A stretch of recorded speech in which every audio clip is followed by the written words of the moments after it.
What you want அத first சொல்லுங்க நீங்க. அதுதான் நோண்டி நோண்டி நோண்டி நோண்டி கேக்குற மாதிரி எனக்கு எல்லாருக்குமே நடிக்க தெரியும். ராம் வாங்க இங்க வாங்க போலாம். நான் உனக்கு சொல்லிட்டு இருக்கேன், அவங்க ஒண்ணு சொல்லிட்டு இருக்காங்க. நான் இல்லையா ரொம்ப ஜானகி நீங்க உட்காருங்க, ஒரு 2 நிமிஷம் உட்காருங்க.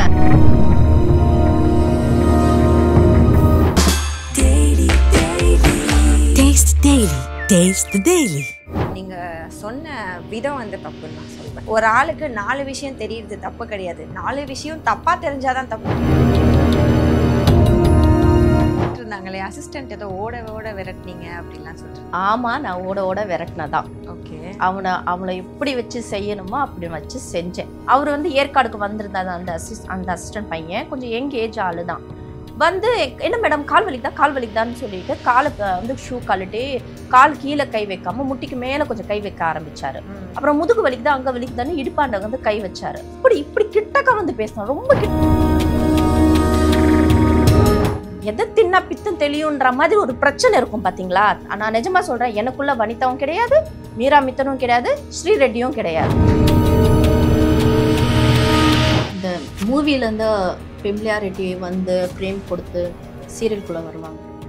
இந்த ஃப்ரேமோட உள்ளே வரவங்க சில ஆட்டிடியூட் காமிப்பாங்க. ஏன் இந்த ஆட்டிடியூட்? நம்ம வந்து சடனாக உங்களுக்கு ஈஸியாக வந்து உங்கள் ஊரில் ஒரு ஷூட்டிங் வந்தது கிட்ட நீ கரெக்டா பேசுனியா, நான் கரெக்டா பேசுவேன். நீ என்கிட்ட வேற மாதிரி நீ வந்து ப்ரொஜெக்ட் பண்ணினா நானும் வந்துட்டு நான் எப்படின்னு நான் காட்டுவேன். அதுக்கும் என்னோட இதுக்கும் சம்மந்தமே இருக்கவே இருக்காது. அந்த மாதிரி ஒரு ஆளே கிடையாது. நீங்க கொடுக்குற பதிலாம் ஏதோ பூசி முழுங்கி பேசுற மாதிரி இருக்கு. நீங்க என்ன எக்ஸ்பெக்ட் பண்றீங்க எனக்கு புரியல. நேயர்களுக்கு வணக்கம், நான் உங்க ரேஹானா. இப்போ என்ன ஷோல நாம இருக்கோம்னா, சண்டைனா சட்டை கிளைய தான் செய்யும். ஸ்பெஷல் கெஸ்டா வந்திருக்கவங்க யாருன்னா, இவங்களை பார்த்த உடனே எனக்கு ஒரு சாங் ஞாபகம் இருக்கும். இந்த கெஸ்ட்டை பார்த்த உடனே நீங்க அந்த பாட்டு பாட ஆரம்பிப்பீங்க. வணக்கம். ஹாய், எப்படி இருக்கீங்க? நல்லா இருக்கேன், நீ எப்படி இருக்க? நல்லா இருக்கேன். நீ வா போன்னு சில டைம்ல பேசிடுவோம்.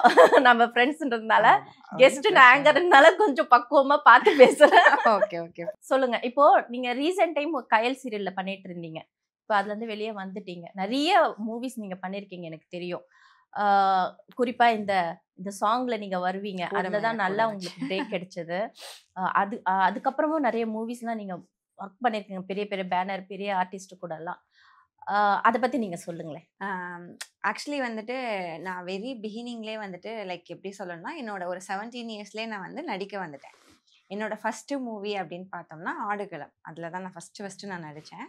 ஜஸ்ட் ஒரு ஃப்ரெண்டு கேரக்டர் தான் பண்ணேன். அப்போ எனக்கு ஒரு 17 வயசு தான் இருக்கும். நான் மதுரையில் இருக்கும் போதே ஈவன் சொல்லப்போனால் நிறைய மூவிஸ் பண்ணியிருக்கேன்.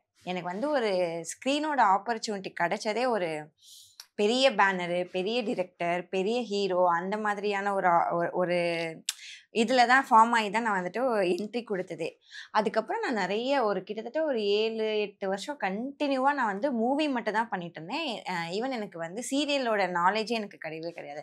ஆஃப்டர் மை மேரேஜ் நான் வந்து குழந்தெல்லாம் பிறந்ததுக்கப்புறம் தான் சரி ஓகே சீரியல் பண்ணலாம் அப்படின்னு சொல்லிட்டு நான் சீரியல் பண்ணேன். பிகாஸ் நான் மதுரையில் இருக்கும் போது எனக்கு வரக்கூடிய ப்ராஜெக்ட்ஸ் எல்லாமே எப்படி வரும்னு பார்த்தா, Madurai side, Madurai nativity, so அந்த ஸ்லாங்கு, அந்த மாதிரி ஓரியன்டான ஸ்கிரிப்டஸ் மட்டும்தான் எனக்கு வரும். ஸோ அது என்னோட ஸ்லாங் வந்து ஈஸியாக வருங்கிறனால எனக்கு அது வந்துடும்.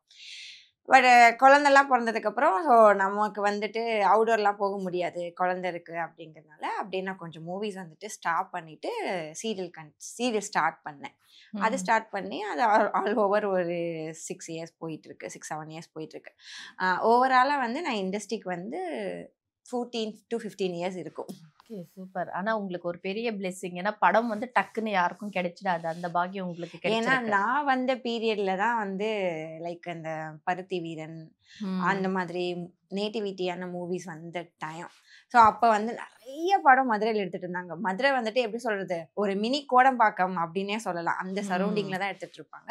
ஸோ அதனால எனக்கு நிறைய சான்சஸ் அடுத்து கிடைச்சிச்சு. நான் பிஸியா இருந்தேன் அந்த டைம்ல. சொல்ல போனா ஒரு கம்மியான பட்ஜெட்ல ஒரு லோக்கல்லே வந்துட்டு ஒரு ஆள் கிடைக்கும் போது அந்த ஆப்பர்ச்சுனிட்டியை எல்லாருமே பயன்படுத்திட்டாங்க. அவங்களா இருக்கட்டும், நானா இருக்கட்டும், அந்த மாதிரி. அப்படி பண்றது தான் சினிமாக்குள்ள. இப்போ என்ன கரண்ட் ப்ராஜெக்ட் பண்ணிட்டு இருக்கீங்க? இப்போ வந்து இப்போ அகைன் நான் மூவி ஸ்டார்ட் பண்ணிட்டேன். இப்போ ஒரு 2-3 மூவிஸ் பண்ணிட்டு இருக்கேன். ஸோ போயிட்டு இருக்கு அப்படியே. ஆஃப்டர் ரிலீஸ்க்கு முன்னாடி கூட சொல்லலாம். ஓகே. அதுவுமே ஒரு பெரிய பேனர்ல தான் பண்ணிட்டு இருக்கேன். இப்போ நம்ம ஒரு செக்மெண்ட்குள்ள போயிடலாமா? ஷேர் போலாம். ஏட்டிக்கு போட்டி. இது எப்படின்னா, நான் ஒன்று கேட்பேன், அதுக்கு நீங்க எதிர்மாறா பதில் சொல்லலாம். அது ஒரு போட்டியாகவும் இருக்கலாம், அகேன்ஸ்டா ஏதோ வெறுப்பேத்துற மாதிரி கடுப்பேத்துற மாதிரி இருக்கலாம். பட் நிஜமா என்ன கடுப்பேத்துற மாதிரி பார்க்கலாம். இதுல நான் தான் மாட்டி முழிக்கிறேன்.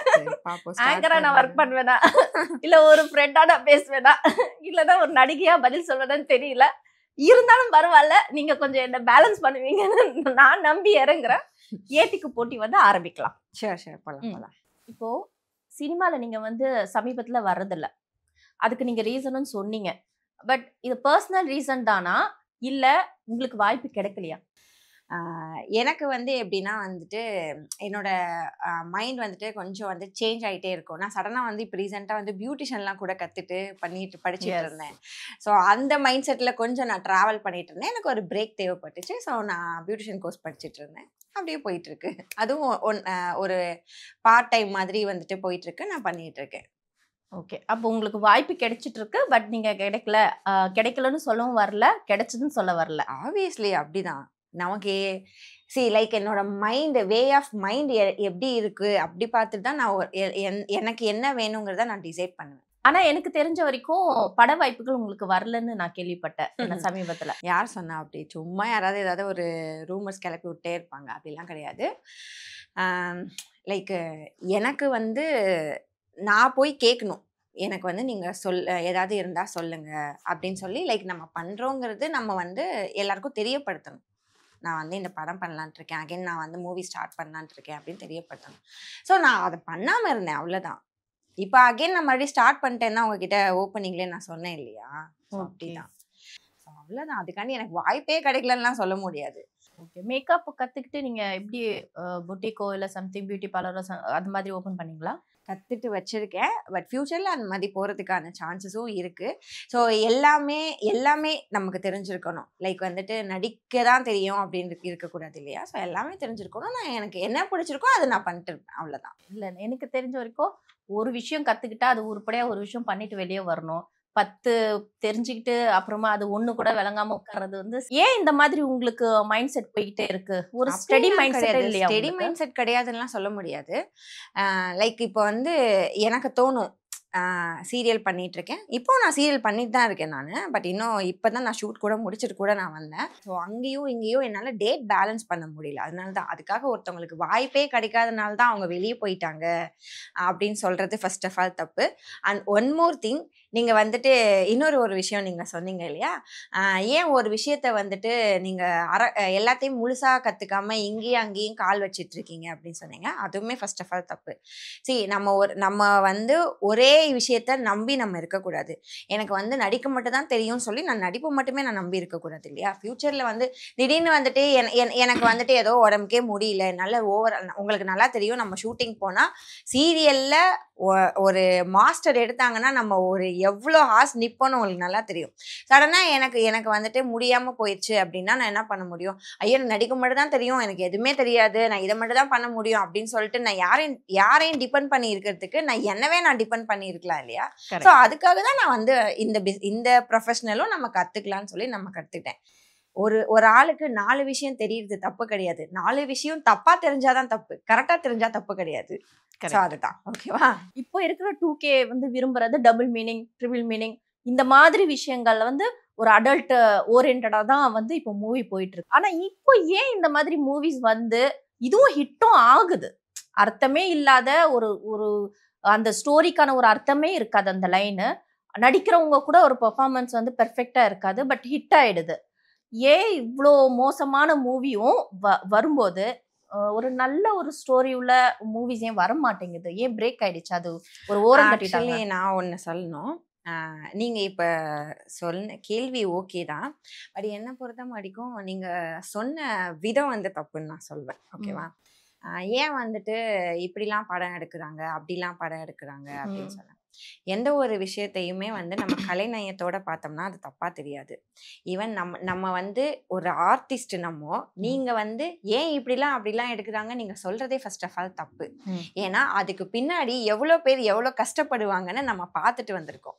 ஸோ நம்ம பார்த்துட்டு நீங்க அந்த மாதிரி ஒரு கொஸ்டின் வந்து என்கிட்ட கேட்குறதே ஃபர்ஸ்ட் ஆஃப் ஆல் தப்பு. அதுக்கு நான் டெஃபினட்டாக ஆன்சர் பண்ணவே மாட்டேன். பிகாஸ் எனக்கு என்னன்னா என்னோட ப்ரொஃபஷ்னலில் நான் ரொம்ப ரொம்ப லவ் பண்ணுவேன். What ever it is, I love my professional. எனக்கு ரொம்ப பிடிக்கும். பிகாஸ் எனக்கு நடிக்கவே தெரியாது. நான் அவ்வளோ பெரிய ஸ்க்ரீன் முன்னாடி நின்று நான் நடிச்சிருக்கேன். எனக்கு எதுவுமே தெரியாமல் நான் நடிக்கும் போது எனக்கு ஒரு கான்ஃபிடென்ட் கொடுத்தது இந்த சினிமா தான். ஸோ அந்த சினிமாவை நான் எந்த விதத்துலையுமே வந்து நான் வந்து தவறுதலாக நான் சொல்லவே மாட்டேன். எல்லாருக்குமே நடிக்க தெரியும். நடிக்க தெரியாமல் இங்கே யாருமே வந்து அந்த நம்ம வந்து நிற்க மாட்டோம். ஓகேவா? நமக்கு வாய்ப்பு யாரும் கொடுக்கவும் மாட்டாங்க. ஸோ அவன் நீங்க பிக் பாஸ் போறதுக்கு இன்ட்ரெஸ்டடா? இன்ட்ரெஸ்ட் அப்படிலாம் கிடையாது. லைக் எல்லாருக்குமே money is a most important. ஓகேவா? ஸோ அப்படி ஒரு ஆப்பர்ச்சுனிட்டி வந்தால் வி யூட்டிலைஸ். அது வரலை அப்படிங்கும் போது நம்ம அதுக்காக நான் போவேன் எனக்கு வாய்ப்பு கொடுங்க அப்படின்னு நம்ம கேட்க போகிறது கிடையாது. வந்துச்சுன்னா நமக்கு வந்துட்டு ஓகே வருது நம்ம போகலாம். ஸோ நமக்கு ஒரு வாய்ப்பு வர்றது பெரிய விஷயம். அது வந்துச்சுன்னா நம்ம யாராக இருந்தாலும் அதை யூட்டிலைஸ் பண்ணிக்கணும். அவ்வளோதான் என்னை பொறுத்த முடியும். இப்போ நெக்ஸ்ட் லெட்டர் ஜூன்னு ஒரு செக்மெண்ட் விளையாட போகிறோம். அது எப்படின்னா, நம்ம லெட்டர் பாய் வருவார். அவர் ஒரு லெட்டர் எடுத்து கொடுப்பாரு. அது பிரித்து நான் படிப்பேன். அதுல என்ன இருக்குன்னு எனக்கே தெரியாது. நான் படிப்பேன், நீங்க பதில் சொல்லுங்க. உங்களால முடிஞ்சா சொல்லுங்க. ஏ சொல்லுங்க, பி சொல்லுங்க, சி சொல்லுங்க. இவ்வளோ நேரம் நீங்க வந்து ஏடிக்கு போட்டி கேட்டுட்டே இருந்தீங்க இல்லையா? சரி, இப்போ நான் ஒரே ஒரு கொஸ்டின் உங்ககிட்ட கேட்குறேன். லாஸ்ட் டைம் ஒரு இன்டர்வியூ நான் பார்த்தேன், நம்ம சேனலோட இன்டர்வியூ. அதில் ஏதோ சொல்லிட்டு இருந்தாங்களே, அசிஸ்டன்ட் ஏதோ ஓட விரட்டினீங்க அப்படிலாம் சொல்லிட்டு இருந்தாங்க. புரியல, அது என்ன, கொஞ்சம் கிளியரா சொல்லுங்க. அது ஆமா, நான் ஓட விரட்டினதான். ஓகே. அவனை எப்படி வச்சு செய்யணுமோ அப்படி வச்சு செஞ்சேன்.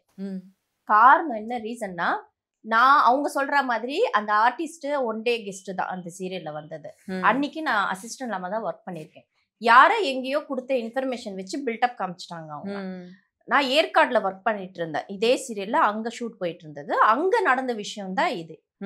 நான் அங்க வந்து மலையில வந்து ஏற சொல்லி, ஜம்ப் பண்ண சொல்லி, நடக்க சொல்லி, தாவ சொல்லி அந்த மாதிரி எல்லாம் பண்ணாங்க. ஆக்ஷன் சீன் எல்லாம் பண்ணேன். எனக்கு ஆல்ரெடி கால்ல பிரச்சனை.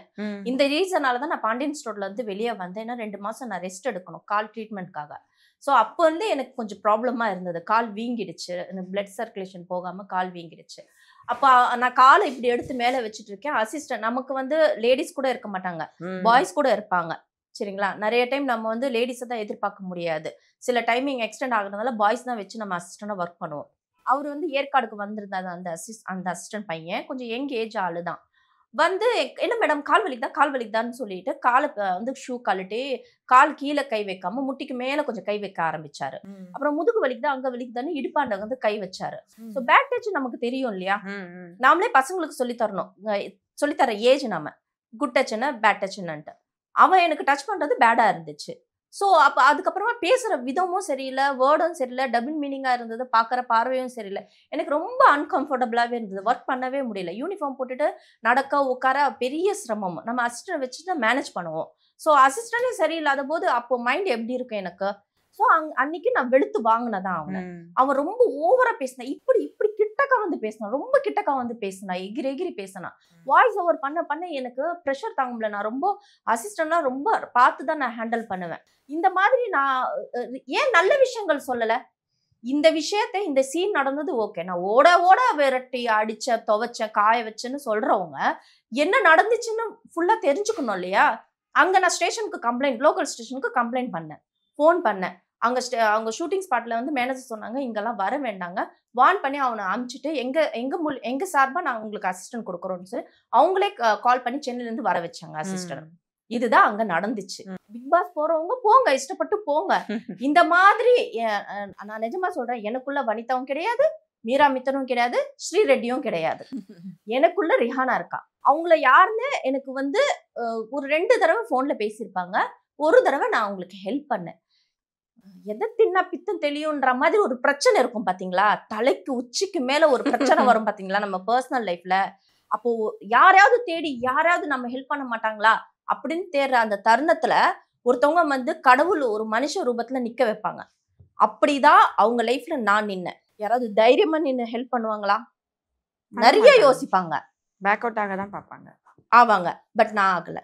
கரெக்ட். ஒரு பொண்ணு ஸ்ட்ரகிள் பண்ணும்போது இன்னொரு பொண்ணா இருக்கும்போது சப்போர்ட் பண்றது தப்பே கிடையாது. அந்த சப்போர்ட் தான் எல்லாரும் வந்து இங்க எங்க பொறுத்த வரைக்கும் என்ன பொறுத்த வரைக்கும் தப்பு சொல்ல மட்டும்தான் நிறைய பேர் வருவாங்க. நல்லது சொல்றதுக்கு ஒருத்தர் கூட வரமாட்டாங்க, நல்லது பண்றதுக்கும் ஒருத்தவங்க வரமாட்டாங்க. கரெக்ட். சொல்லுவாங்கல்ல, நான் தானும் படுக்க மாட்டேன் தள்ளியும் படுக்க மாட்டேன் அப்படின்னு சொல்லுவாங்கல்ல, அந்த மாதிரி கதை தான் இங்க. நம்மளும் வாழ மாட்டோம், நம்மளையும் வாழ விட மாட்டாங்க, மத்தவங்களையும் வாழ விட மாட்டாங்க. ஓகே ஜானகி, இப்போ லெட்டர் ஜோனுக்கு நம்ம போலாமா? ஷேர் போலாம். லெட்டர் பாய் வருவாரு, அவர் ஒரு நிறைய கேள்விகள் இருக்கும், அதுக்கு நீங்க பதில் சொல்லலாம். லெட்டர் பாய் வாங்க. இந்த லெட்டர் பாய் பண்ற கொடுமை இருக்கே, இதுல என்ன இருக்குன்னு எனக்கே தெரியாது, அதனால நான் படிச்சு காமிப்பேன். 5 லெட்டர் இருக்கு. பொதுவான மக்கள் பார்வையில சினிமா ஆக்ட்ரஸ் தான் ஆக்ட்ரஸை விட சீரியல் ஆக்ட்ரஸ் திமிரு ஜாஸ்தி சொல்றாங்களே, அதை எப்படி பாக்குறீங்க? எப்படி சொல்லணும் அப்படின்னா, ஸோ இந்த கொஷினுக்கு நான் பதில் சொல்கிறேன். அது நம்ம வந்து ஆட்டிடியூடுங்கிறத நம்ம எடுத்துக்காம சினிமாவில் வந்து நம்ம ஃபேம் ஆகிறதுக்கு it's take a long time. Yes. But சீரியலில் அப்படி கிடையாது. நம்ம ஒரு 10 எபிசோட் நடித்தாலே தெரிஞ்சிருவோம். 10 படம் நடிச்சா கூட நம்ம தெரிய மாட்டோம் மூவி பொறுத்த வரைக்கும். ஸோ அப்போ வந்து வந்த உடனே அவங்க வந்து ஃபேம் ஆகி அவங்களுக்கு வந்துட்டு நல்ல பாப்புலாரிட்டி கிடைச்சோடனே அவங்க வந்து ஒரு லெவல் மெயின்டைன் பண்ண ஆரம்பிச்சிடுறாங்க. அவ்வளோதானே தவிர இதை வந்து நம்ம வந்து திமிரு அப்படின்னு நம்ம சொல்றது தப்புன்னு நான் சொல்லுவேன் என்னை பொறுத்த வரைக்கும். ஏன்னா வந்துட்டு எடுத்தோடனே ஐஸ்கிரீம் கிடைக்கிறதுக்கும் மீல்ஸ் எல்லாம் சாப்பிட்டு முடிச்சு ஐஸ்கிரீம் சாப்பிட்றதுக்கும் டிஃப்ரென்சியேஷன் இருக்குதுல்ல, அந்த மாதிரி தான். இந்த மூவிலேருந்து ஃபெமிலியாரிட்டி வந்து ஃப்ரேம் கொடுத்து சீரியல்குள்ளே வருவாங்க. இந்த ஃப்ரேமோட உள்ளே வரவங்க சில ஆட்டிடியூட் காமிப்பாங்க. ஸோ அந்த மாதிரி ஒரு ஆட்டிடியூட் உங்ககிட்ட இருக்குன்னு சீரியல் வட்டாரத்தில் எங்ககிட்ட சொல்கிறாங்க சில விஷயங்கள். இந்த இடத்துல நீங்கள் வந்து காமாக பேசுகிறீங்க, ஸ்மார்ட்டாக பதில் சொல்கிறீங்க, அழகாக பதில் சொல்கிறீங்க. பட் ஆனால் உங்களோட ரியல் கேரக்டர் இது கிடையாது. ரொம்ப எமோஷ்னல் ஆகுவீங்க, ஃபைட் பண்ணுவீங்க, ரொம்ப ஆட்டிடியூட் காமிப்பீங்க அப்படின்னு சீரியல் சைடில் இருக்கிறவங்க சில வட்டாரத்தில் பேசப்படுது. ஏன் இந்த ஆட்டிடியூட்? நம்ம வந்து சடனா சில பேர் சில ஆர்டிஸ்ட்லாம் வந்து தவமா இருந்து அது கிடைக்காத பட்ச வாய்ப்புக்காக ரொம்ப மெனக்கட்டு ஒரு விஷயம் வந்து சான்ஸ்க்காக அவ்வளோ அலைவாங்க, அவ்வளோ ஸ்ட்ரகிள் ஆவாங்க. உங்களுக்கு ஈஸியா வந்து உங்க ஊர்ல ஒரு ஷூட்டிங் வந்தது, அந்த இடத்துல உங்களுக்கு ஷூட்டிங் ஸ்பாட்ல வேடிக்கை பார்த்தீங்க, மேபி ஏதோ சம்திங் உங்களை பார்த்து அந்த மாதிரி ஒரு அப்ரோச்ல ஒரு சான்ஸ் வந்திருக்கு. நீங்க வந்து இதுக்காக எந்த ஒரு கடினமான உழைப்போ இல்ல தீவிரமா ஒரு சாய்ஸோ எடுத்து நீங்க அந்த ஆப்ஷன்ல போயிட்டு நீங்க தேடல. உங்களுக்கு ஈஸியா வந்த கேரக்டர் தான் இது இந்த வாய்ப்பு தான். ஸோ அந்த ஒரு ஆட்டிடியூட் நம்ம வந்து டக்குன்னு நம்ம ஃப்ரேம் ஆயிட்டோம். நாம வந்து ஒரு ஆர்டிஸ்ட், நாங்க செலிபிரிட்டி, மற்றவங்க நம்மளை வந்து கேவலமா பாத்திரக்கூடாது, அந்த இடத்துல நம்ம கெத்தா நம்ம ஃபாலோ பண்ணோம் அப்படின்ற ஒரு ஆட்டிடியூட் உங்களுக்குள்ள இருக்கு அப்படின்னு சொல்றாங்க. இது நிஜமா பொய்யா? இல்ல அப்படிப்பட்ட ஆட்டிடியூட் தான் இங்க ஸ்மார்ட்டா நடிக்கிறீங்களா, இல்ல அங்க நீங்க பண்ற விஷயங்கள் தான் உங்களோட கேரக்டரா, இல்ல இங்க நீங்க பேசுற விதம் தான் இந்த கேரக்டரா? யார் எப்படின்றத கரெக்டா சொல்றீங்களா? ஆட்டிடியூட் அப்படிங்கிறது சொல்றாங்க. என்ன ஃபர்ஸ்ட் டைம் வந்து உங்களுக்கு ஆட்டிடியூட் இருக்குன்னு நீங்க தான் என்கிட்ட சொல்லி நான் வந்து கேள்விப்படுறேன். ஈவன் கண்ணாடி எப்படி நம்ம கிட்ட ரிஃப்ளெக்ட் பண்ணுதோ அப்படிதான் நம்மளும் ரிஃப்ளெக்ட் பண்ணுவோம். ஓகேவா? என்னை பொறுத்த வரைக்கும் நான் எப்படி நீங்கள் ஒன்று சொன்னீங்க, ஒரு அசிஸ்டண்ட்டை நான் வந்து வேலைக்கு கூட்டிகிட்டு வந்தேன், அவுடோர் ஷூட்டிங் கூட்டிகிட்டு போனேன், அவன் என்கிட்ட அப்படி பிஹேவ் பண்ணான், அதனால தான் நான் அவனை ஓட விரட்டினேன். ஆனால் வந்து நான் எத்தனையோ ஒரு வயசான அம்மாவை கூட நான் அசிஸ்டண்ட்டாக வச்சுருக்கேன், அவங்களுக்கு இவ்வளோ நான் நல்லது பண்ணியிருக்கேன், அதை எவனுமே சொல்லலை. ஆனால் இந்த மாதிரி நான் ஒரு விஷயத்த பண்ணதை மட்டும் அவனை ஓட விரட்டினேன்னு மட்டும் சொன்னாங்க. அப்படி நீங்கள் எதுக்காக அங்கே ஒன்று பண்ணீங்கிற ஒரு ரீசன் இருக்குல்ல. ஸோ என்கிட்ட யார் வந்து எப்படி நடந்துக்கிறாங்களோ அப்படித்தான் நான் அவங்க கிட்ட நடந்துக்க முடியும். என்கிட்ட நீ கரெக்டாக பேசுனியா, நான் கரெக்டாக பேசுவேன். நீ என்கிட்ட வேற மாதிரி நீ வந்து ப்ரொஜெக்ட் பண்ணினா நானும் வந்துட்டு நான் எப்படின்னு நான் காட்டுவேன், அவ்வளோதான். அதை நீ ஆட்டிடியூடா நினைச்சினா தட்ஸ் யுவர் மிஸ்டேக், அது என்னோட மிஸ்டேக் கிடையாது.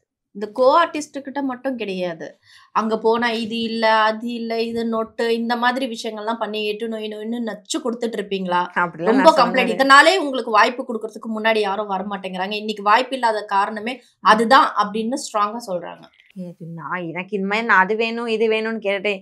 ஏங்க, ஒரு ஆர்டிஸ்டுக்கு ஒரு வாட்டர் பாட்டில் கூட வந்துட்டு இவ்வளோ வருஷமா நம்ம சினிமாவில் இருக்கோம், உங்களுக்கு வந்துட்டு இப்போ ஒரு ஃப்ரெஷ் வாட்டர் பாட்டில் கொடுக்காம இருந்தால் உங்களுக்கு கோவம் வருமா வராதா? ஒரு எக்ஸாம்பிளுக்கு சொல்றேன். ம். ஸோ அந்த மாதிரி என்னைக்கோ ஏதாவது ஒரு நாள் வந்து நடந்திருக்கலாம் மேபி. அதுக்காண்டி நான் இந்த மாதிரி அது இல்லை இது இல்லைன்னு சொன்னேன்னு எனக்கு வாய்ப்பு கொடுக்கல நீனு அப்படிங்கிறதுக்கு அதுக்கும் என்னோட இதுக்கும் சம்மந்தமே இருக்கவே இருக்காது. அந்த மாதிரி ஒரு ஆளே கிடையாது. நீங்க குடுக்குற பதில்ல ஏதோ பூசி முழுங்கி பேசுற மாதிரி இருக்கு. நீங்க என்ன எக்ஸ்பெக்ட் பண்றீங்க எனக்கு புரியல. என்கிட்ட இருந்து என்ன வேணும், வாட் யூ வாண்ட், அதை ஃபர்ஸ்ட் சொல்லுங்க. நீங்க நீங்க ஏதோ என்ன நோண்டி நோண்டி நோண்டி நோண்டி கேட்குற மாதிரி எனக்கு இது நீங்க கேட்கறதே எனக்கு ஃபர்ஸ்ட் வந்து பிடிக்கல. புரியலைங்கிறத தாண்டி பிடிக்கல. நீங்க என்ன மாதிரி கேட்கறதே ஃபர்ஸ்ட் தப்புன்னு நான் சொல்லுவேன். உங்களுக்கு ஒரு விஷயம் நான் என்ன கேக்குறேன்னு புரியுது. அதான் என்னை பத்தி ஏதோ ஒரு மைனஸ் உங்களுக்கு தெரிஞ்சிருக்கு. அது என் வாயில இருந்து என்கிட்ட வரணும்னு நீங்க எக்ஸ்பெக்ட் பண்றீங்க. அது என்னன்னு நீங்க என்கிட்ட சொன்னீங்கன்னா ஆமா இதுதாங்க இல்லைங்க அப்படின்னு நான் வந்து ஒரு எக்ஸ்பிளனேஷன் கொடுப்பேன். நீங்க அதை தாண்டி நீங்களே வந்துட்டு உங்களுக்குள்ளே ஒரு கேள்வியை மாத்தி மாத்தி கேட்டுட்டு இருந்தீங்கன்னா நான் நீங்க எதிர்பார்க்குற ஆன்சரை நான் கொடுப்பேங்கிறத நீங்க எப்படி வந்துட்டு என்கிட்ட நீங்க எக்ஸ்பெக்ட் பண்ணலாம் கேட்கிறேன். கேக்குற கேள்வி என்னன்னா உங்களுக்கு புரியல இல்ல பிடிக்கலன்றீங்க. பட் புரியுது. ஏன் புரிஞ்ச கேள்வியை வந்து நீங்க பதில் சொல்ல மாட்டேங்கிறீங்க? உங்களுக்கு ஃபர்ஸ்ட் நான் பேசுறதே புரியல. எங்க அந்த ராம் வாங்க இங்க.